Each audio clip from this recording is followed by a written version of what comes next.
پنجم حاصل خواهد شد. ببینید خیلی ساده است، مسائلی که مربوط به این تیپ کار هست خیلی دشوار نیست. حالا اجازه بدید یک مثالی بزنیم که یک مقدار شاید محاسبات بیشتری رو بطلبه. فرض کنید من دو بردار آ و بی در اختیار داشته باشم. میگم اگر آ و بی دو بردار دلخواه باشند و قرار دهیم وی رو به شکل اندازه بی در آ به علاوه اندازه آ در بی. خب اینجا من دیگه علامت بردار رو هم نگذاشتم دیگه، دقت داشته باشید. هدف چیه؟ هدف اینه که نشان دهید که وی زاویه بین آ و بی را نصف می کند. خب ببینید فرض کنید من دو بردار رو دلخواه، یکی مثلا اینو بردار بی داشته باشم، این رو هم به عنوان بردار آ داشته باشم. درست؟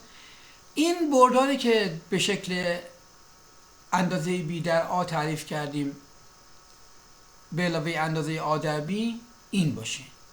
ببینید این یک زاویه به من میده تتا یک، اینم یک زاویه به من میده تتای دو. هدف چیه؟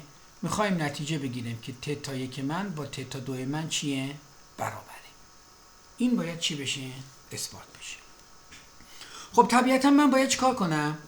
باید بیام در واقع زوایای تتا یک و تتا دو رو پیدا بکنم دیگه، نه؟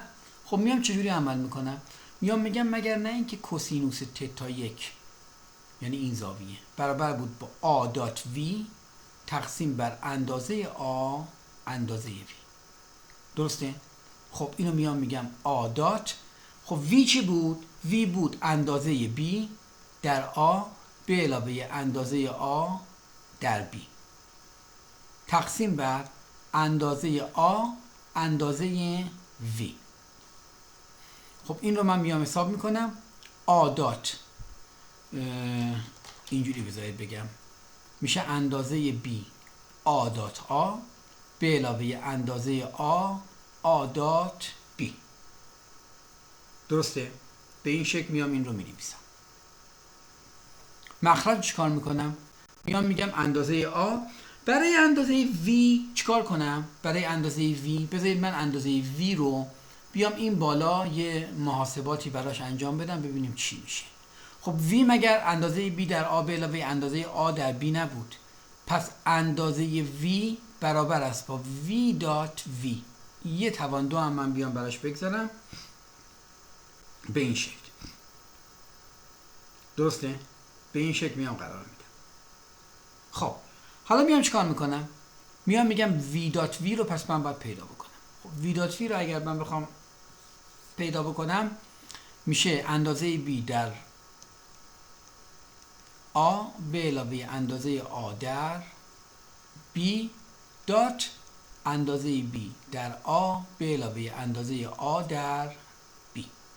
خب این رو اگر من بیام حساب بکنم میشه اندازه بی در اندازه بی آ دات آ، پس میشه اندازه بی به توان دو. درسته؟ خب آ دات آ هم که میشه چی؟ اندازه آ به توان دو دیگه. پس اندازه آ به توان دو رو هم که میام و خودش رو مینویسم.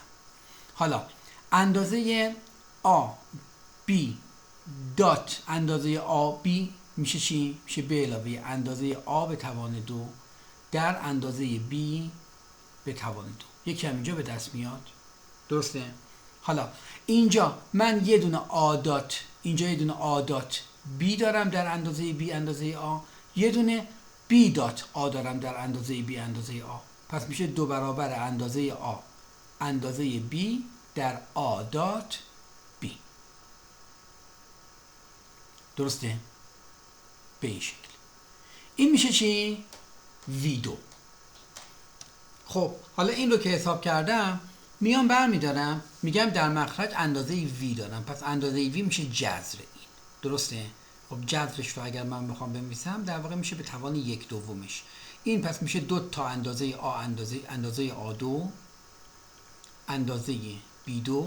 اینجا هم 2 تا اندازه آ اندازه B آ دات B به توان 1/2. درسته؟ حالا میام در صورت سعی میکنم یه مقدار کارایی رو انجام بدم. اینجا میام میگم اندازه B، اندازه این آ دات آ میشه اندازه آ به توان 2. اندازه آ دات B رو میام میمیسم چی؟ میام میمیسم اندازه آ اندازه B در کوسینوس تتا که تتا زاویه بین آ و B هست. درست؟ پس این میشه اندازه آ دات B، پس میشه اندازه آ اندازه B، پس یه اندازه آ در این ضرب میشه به توان 2 در اندازه B در کوسینوس تتا. تتا هم اینه، این تتاست. تقسیم بر مخرج چیکار میکنم؟ میام میگم اندازه آ در 2 تا اندازه آ2 اندازه B2 به علاوه 2 تا اندازه آ اندازه B. آ دات B رو اینجا هم میمیسم اندازه آ اندازه B کوسینوس تتا، پس یه توان 2 رو این میشینه، یه توان 2 رو این میشینه، یه کوسینوس تتا اینجا توان 1/2 هم که داره. حالا میام در صورت از اندازه B اندازه آ به توان 2 فاکتور میگیرم، میشه 1 به علاوه کوسینوس تتا. در مخرج اینجا یک 2 اندازه آ2 اندازه B2 رو من فاکتور میگیرم و از زیر رادیکال میارم بیرون. درسته؟ میشه رادیکال 2 تا اندازه آ اندازه B که در یک اندازه آ ضرب بشه میشه رادیکال 2 تا اندازه B اندازه آ به توان 2 در خب داخل پرانتز هم که فقط 1 به علاوه کوسینوس تتا میمونه به توان 1/2. خب حالا شما اگر اینجا رو نگاه بکنید این عبارت با این عبارت حذف خواهد شد و چیزی که باقی میمونه به شکل 1 تقسیم بر رادیکال 2 هست. اینم یک رادیکال 1 به علاوه کوسینوس تتاست که با 1 در واقع توان 1/2 اینجا اگر من در نظر بگیرم و حذف بکنم یک رادیکال 1 به علاوه کوسینوس تتا باقی میمونه. این میشه کوسینوس تتا 1. حالا عین همین قصه رو من برای کوسینوس تتا 2 هم باید پیاده کنم. خب میام میگم کوسینوس تتا 2 این بار برابر است با B دات V تقسیم بر اندازه B اندازه V. خب این میشه B. V چی بود؟ V بود در واقع اندازه B A به علاوه بذارید بنویسم B دات اندازه B A به علاوه اندازه A B تقسیم بر اندازه B رو که خودش رو می‌نویسم، اندازه V رو هم که من داشتم اینجا دیگه، اینم اجازه بدید مستقیم خودش رو بنویسم. 2 تا اندازه A به توان 2 اندازه B به توان 2 در 1 به علاوه کوسینوس تتا. درسته؟ همش به توان 1/2 دیگه مستقیم من نوشتم. حالا این رو من میام صورت رو محاسبه میکنم. صورت میشه اندازه آ اندازه B، درسته؟ B دات آ به علاوه اندازه آ اندازه B به توان 2 تقسیم بر خب اینجا هم اگر از یک دونه 2A2B2 فاکتور که گرفتم از زیر رادیکال بیارم بیرون یه رادیکال 2 خواهیم داشت اندازه B به توان 2 اندازه آ در 1 به علاوه کوسینوس تتا. خب صورت رو هم اگر من B دات آ رو بیام بنویسم اندازه آ اندازه B کوسینوس تتا، اتفاقی که میفته من یک اندازه B به توان 2 خواهم داشت در اندازه آ که اگر فاکتور بگیرم 1 به علاوه کوسینوس تتا باقی خواهد ماند تقسیم بر رادیکال 2 تا اندازه B به توان 2 اندازه آ در 1 به علاوه کوسینوس تتا به توان 1/2.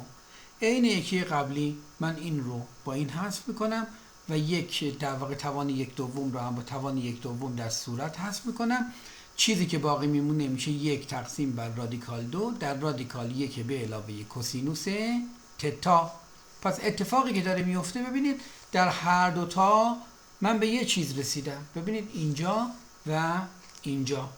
پس اتفاقی که افتاد این شد که کوسینوس تتا 1 برابر شد با کوسینوس تتا 2 برابر شد با 1 بر روی رادیکال 2 در 1 به علاوه کوسینوس تتا به توان 1/2.